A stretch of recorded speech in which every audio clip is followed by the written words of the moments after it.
नमस्कार विद्यार्थियों, आज हम हिंदी शिक्षण की कक्षा में पढ़ेंगे कहानी शिक्षण। हम अपनी इकाई 3 के अंतर्गत 3 प्रकार के शिक्षण या 3 विधाओं को किस तरह से पढ़ाया जाता है एक हिंदी शिक्षक के द्वारा ये पढ़ चुके हैं, जिसके अंतर्गत हम गद्य शिक्षण पढ़ चुके हैं, पद्य शिक्षण पढ़ चुके हैं और नाटक शिक्षण पढ़ चुके हैं। और आज हम पढ़ने वाले हैं कहानी शिक्षण के बारे में। आप सभी जानते हैं कि हम जब क्लास में हिंदी पढ़ाते हैं या जो एक हिंदी का शिक्षक होता है तो उसे हिंदी की सभी विधाओं को पढ़ाना आना चाहिए। उसे गद्य को पढ़ाना आना चाहिए, उसे पद्य को पढ़ाना आना चाहिए, नाटक, इसके अलावा व्याकरण, निबंध, कहानी, ये सब विधाएं हैं।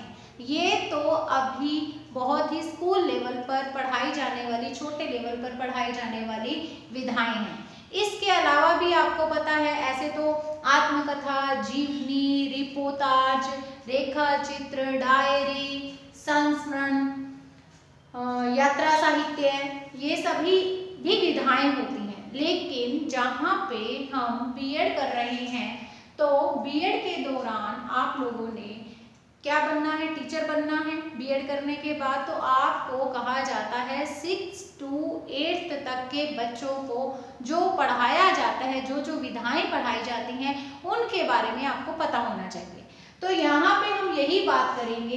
तो आपके सिलेबस में बीएड पाठ्यक्रम में यूनिट 3 इकाई 3 में आपको 6 प्रकार की विधाएं या 6 प्रकार का शिक्षण पढ़ना है। वो विभिन्न विधाएं कौन कौन सी हैं, उसमें आपका गद्य शिक्षण आएगा, उसमें पद्य शिक्षण आएगा, नाटक, कहानी, रचना और व्याकरण। ठीक है, यानी 8 क्लास के बच्चे, 8 क्लास तक के बच्चे जो हैं ये इन विधाओं से परिचित होते हैं। तो 8 क्लास के अध्यापक को भी इन विधाओं के बारे में ज्ञान होना चाहिए, इसलिए आपके सिलेबस में ये विधाएं लगाई गई हैं। तो आज का हमारा जो प्रकरण है वो है कहानी शिक्षण। आज हम बात करने वाले हैं कहानी शिक्षण पर। कहानी शिक्षण, देखिए जिस तरह से कहानी हमारे हिंदी के अंतर्गत एक विधा है, उसी तरह से आप सभी जानते हैं कि कहानी एक विधि भी है। विधि भी है कहानी। कैसे? आप किसी भी सब्जेक्ट को कहानी विधि के माध्यम से पढ़ा सकते हैं, किसी भी सब्जेक्ट को, और बहुत ही फायदा मिलता है अगर हम बच्चों को कहानी विधि से समझाते हैं, पढ़ाते हैं किसी भी सब्जेक्ट को। तो इवन यहाँ तक कि बच्चों को हिस्ट्री भी कहानी के माध्यम से अगर पढ़ाई जाती है तो बच्चे उसको बहुत अच्छे से समझ लेते हैं। किसी भी सब्जेक्ट को आप पढ़ा सकते हो कहानी विधि के माध्यम से। तो हमें क्या समझ में आया? तो यहाँ पे हमें ये समझ में आया कि कहानी एक विधा होने के साथ साथ एक विधि भी है। हमारे भाषा में ये एक विधा का रोल प्ले करती है, लेकिन इसके साथ साथ ही इस विधि के माध्यम से, कहानी एक विधि भी है, इस विधि के माध्यम से हम किसी भी सब्जेक्ट को पढ़ा सकते हैं। चलो, ये तो बात हो गई कि कहानी के बारे में, कि कहानी डबल रोल प्ले करती है, विधा के रूप में भी और विधि के रूप में भी। अब हम बात करते हैं अपने कहानी शिक्षण के बारे में। कहानी बच्चों को बहुत ही अच्छी लगती है, बहुत ही अच्छी लगती है कहानी बच्चों को। आप देखिए कि कहानी के माध्यम से कुछ भी बताएंगे ना, बच्चे उसमें बहुत इंटरेस्ट लेकर के सुनते हैं और बहुत ही जल्दी अधिगम भी हो जाता है, सीख भी जाते हैं। वो जो संदेश आप उन तक पहुंचाना चाहते हो, जो परिवर्तन आप उनमें लाना चाहते हो, वो आपको दिखाई भी देने लगता है। तो बच्चों के लिए तो चाहे विधा के अंतर्गत चाहे विधि के अंतर्गत, दोनों ही नजरियों से ये कहानी चाहे विधि के रूप में चाहे विधा के रूप में बहुत ही उपयोगी सिद्ध होती है। ठीक है, अब अगर मैं बात करती हूँ कहानियों के प्रकार की, अब हम आते हैं वापस विधा पर। हमें विधा के रूप में इसे पढ़ना है। हिंदी के अध्यापक को कहानियां पढ़ानी आनी चाहिए, क्योंकि सिलेबस में कहानियां लगी होती है तो इसलिए उसे पढ़ाना आना चाहिए। तो यहाँ पे अगर हम कहानियों के प्रकारों की बात करें तो 4 प्रकार की कहानियां हो सकती हैं। ये 4 प्रकार कौन कौन से हैं ये समझ लीजिए। अब यहाँ पे मैं आपको प्रकार बताने जा रही हूँ कहानियों के। तो प्रकार हैं इसके घटना प्रधान कहानियां, इसके अलावा हो सकती हैं समस्या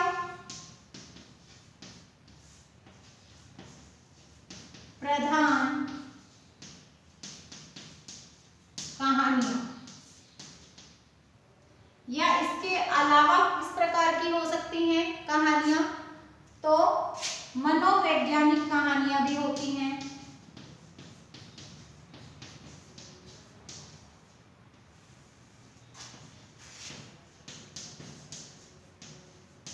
और इसके अलावा हो सकती हैं चरित्र प्रधान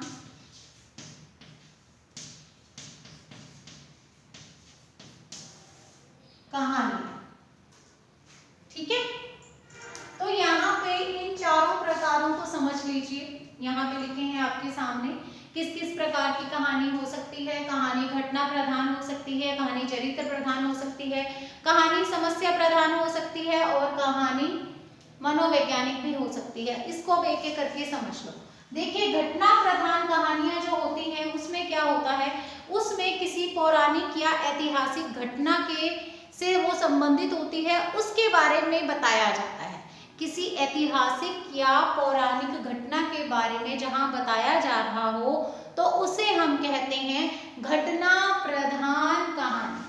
कि एक समय में ऐसा हुआ था, ऐसा हुआ था, ऐसे वाली कहानियां होती है ना जो पास्ट टेंस में होती हैं कि एक बार एक ये था, फिर ऐसा हुआ, फिर ऐसा हुआ।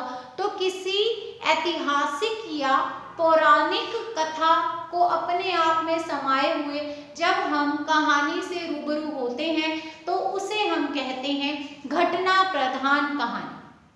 ठीक है, अब इसके बाद समस्या प्रधान कहानी क्या है, जिसमें किसी समस्या को दिखाया गया हो, जिसमें किसी समस्या को दिखाया गया हो। अब जैसे समस्या आपको पता ही है कि बहुत सारी समस्या हैं समाज के अंदर, तो प्राचीन समाज में या आधुनिक समाज में जो समस्याएं हैं उन समस्याओं से संबंधित जब कहानियां हम बच्चों को पढ़ाते हैं तो वो कहानियां कहलाती हैं समस्या प्रधान कहानी। जैसे एक लेखिका है शिवानी, उनकी एक कहानी है सती, कहानी का नाम है सती। ये सती कहानी एक समस्या प्रधान कहानी है। किस तरह से, क्योंकि ये सती मतलब सती प्रथा से संबंधित ये एक कहानी है। तो सती प्रथा ये क्या थी, एक समस्या थी ना हमारे समाज की, हमारे प्राचीन समाज की एक ये समस्या थी सती प्रथा। तो उसी से संबंधित है शिवानी की सती कहानी। तो ये वो कहानी कैसी है, वो है समस्या प्रधान कहानी। इसी तरह से मनोवैज्ञानिक कहानियां भी होती हैं। मनोवैज्ञानिक कहानियों में आप ये समझ लीजिए जहां पे मन की बातों को दिखाया जाता है कि लोग किस तरह से अपने मन में बहुत कुछ लेकर के बैठे हैं, या हम ये कह सकते हैं जब व्यक्ति के कुछ जो हम कह सकते हैं व्यक्तिगत विचारों को लेकर के उससे संबंधित कहानियां होती हैं तो उसे कहा जाता है मनोवैज्ञानिक कहानियां। मनोवैज्ञानिक कहानियों में आप ऐसे ले सकते हो, जैसे कि एक कहानी है प्रेमचंद की लिखी हुई बूढ़ी काकी, वो कहानी भी इसके अंतर्गत आती है मनोवैज्ञानिक कहानियों में। ठीक है, तो मनोवैज्ञानिक कहानियां मतलब जहां पे मनोवैज्ञानिक चीजें हैं, जहां पे मनोविज्ञान का आप ये कह सकते हो प्रवेश हो चुका है। मनोविज्ञान क्या करता है, मन का विज्ञान है। मन का विज्ञान का मतलब कि हमारी जो खुद की सोच है उस पर डिपेंड हो करके जब हम अपने अंतर्भावों में अंतर्द्वंद में फंसे रहते हैं, जब हमें हम ये कह सकते हैं ना, अगर हम नायक या नायिका हैं उस कहानी के, तो हम में एक अजीब सी उलझन में हम फंसे हुए हैं कि क्या करें और क्या ना करें। तो वो चीजें जहाँ पे दिखाई जाती हैं वो कहानियां होती हैं मनोवैज्ञानिक कहानियां।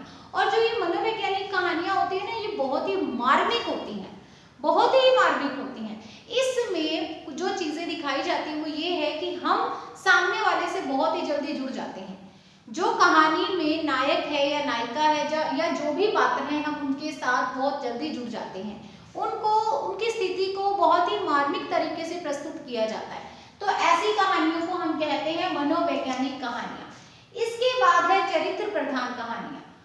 अब ये चरित्र प्रधान कहानियां यानी चरित्र से संबंधित, किसी के चरित्र को दिखाने से संबंधित जो कहानियां होती हैं उसे हम कहते हैं चरित्र प्रधान कहानी। जैसे प्रेमचंद जी की ये कहानी है नमक का दरोगा, आप सभी ने पढ़ी होगी नमक का दरोगा कहानी। तो ये नमक का दरोगा कहानी में क्या दिखाया गया है, वहां पे जो पंडित आलोपी दीन हैं और इसके अलावा और भी बहुत सारे पात्र हैं, तो ऐसी कहानियां जहां पर किसी चरित्र को सामने लेकर के आया जाता है, ठीक है, किसी चरित्र को, चाहे वो चरित्र कैसा भी है, बहुत अच्छा चरित्र है या बुरा चरित्र है या कैसा भी चरित्र हो, किसी के चरित्र को यानी किसी पात्र विशेष के व्यक्तित्व को जब दिखाया जाता है कि उसमें ये अच्छाइयां हैं या फिर वो बुराइयां भी दिखा सकते हैं ज्यादातर, लेकिन अच्छाइयां ही होती हैं, यानी नायक ही वो होता है, खलनायक नहीं होता है वहां पे।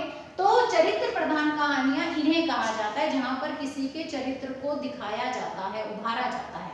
इस तरह से ये 4 प्रकार की कहानियां हो सकती हैं, घटना प्रधान कहानियां, समस्या प्रधान कहानियां, मनोवैज्ञानिक कहानियां और फिर चरित्र प्रधान कहानी।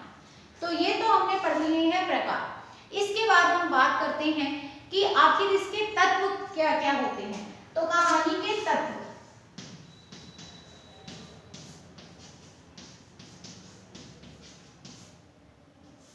कहानी के तत्वों में जो सबसे पहला है वो है कथा वस्तु।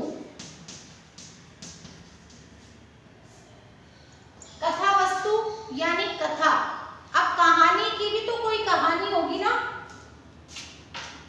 कहानी की भी कोई ना कोई कहानी होती है, यानी उसमें एक सीक्वेंस चल रहा होता है। इन चारों प्रकारों में से कोई एक प्रकार की कहानी होगी सबसे पहले तो वो, तो इसलिए जो इसकी कथा होती है यानी जो कथा वस्तु होती है कहानी की, वो पूरी तरह से क्या होती है, सुसंगठित होती है, जुड़ी हुई होती है। ऐसे नहीं है कि पहली लाइन कुछ और कह रही है या पहला पैराग्राफ कुछ और कह रहा है दूसरा कुछ और कह रहा है, ऐसा नहीं होता, बल्कि सभी बातें, सभी सीन, या हम कह सकते हैं कि सभी जो दृश्य हैं आपस में जुड़े हुए होंगे, ठीक है, जो स्टेप बाय स्टेप चलेगा, मतलब पहले ऐसे हुआ फिर ऐसे हुआ फिर ऐसे हुआ फिर ऐसे हुआ, ऐसे स्टेप बाय स्टेप कहानी चलती है। तो कथा वस्तु पूरी तरह से सुसंगठित होती है। अब नेक्स्ट जो इसमें तत्व है वो है पात्र एवं चरित्र चित्र।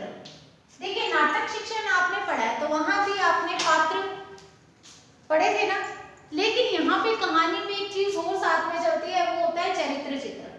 जब भी आप कोई कहानी पढ़ते हैं या सुनते हैं तो आपको अपने आप से ही जब पात्रों का अनुभव हो जाता है या एहसास हो जाता है कि अच्छा ये इसके पात्र, इसमें इतने लोग हैं कहानी में, तो उनका चरित्र भी हमारे सामने अपने आप ही आ जाता है कि उनका चरित्र किस प्रकार का है।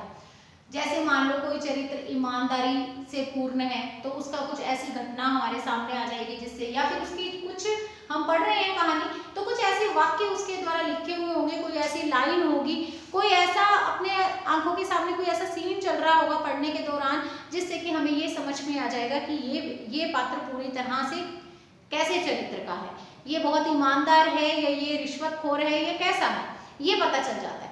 जैसे आप इसको ये समझ लीजिए कि हम कोई मूवी देखने जाते हैं तो वहां भी हमारी आंखों के सामने 3 घंटे के लिए क्या चलता है, एक कहानी ही तो चल रही होती है जिसे हम समझने का प्रयास कर रहे होते हैं।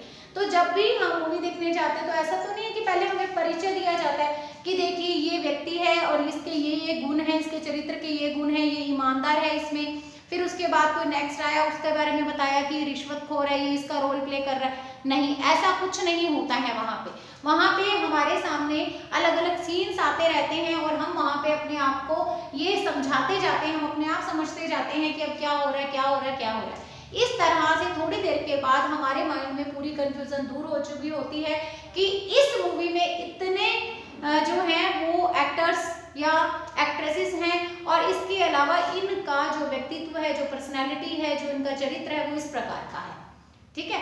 तो यहाँ पे जो दूसरा तत्व है वो होता है पात्र, और पात्रों के साथ साथ उनका चरित्र चित्रण कि कौन सा पात्र किस चरित्र के अंतर्गत आता है, ठीक है। तो ये हो गया इसका दूसरा तत्व। इसके बाद जो अगला तत्व होता है वो है कथोपकथन।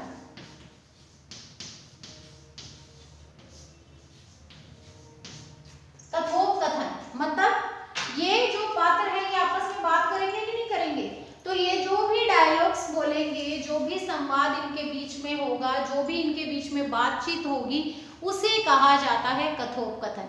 अगर ये आपस में बातचीत नहीं करेंगे, बोलेंगे नहीं, संवाद नहीं होगा, तो इसका मतलब क्या होगा कि फिर तो कहानी आगे नहीं बढ़ेगी।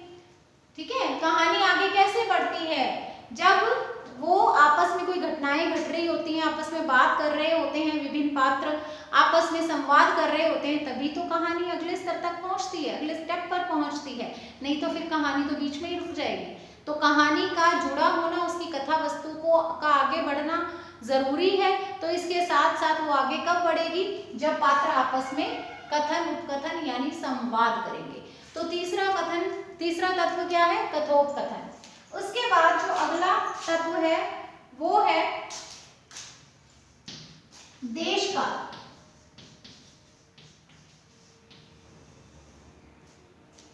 देशकाल को आप जानते ही हैं, आप इसको वातावरण भी कह सकते हैं, देशकाल या वातावरण। तो जो दृश्य कहाँ का है, जहां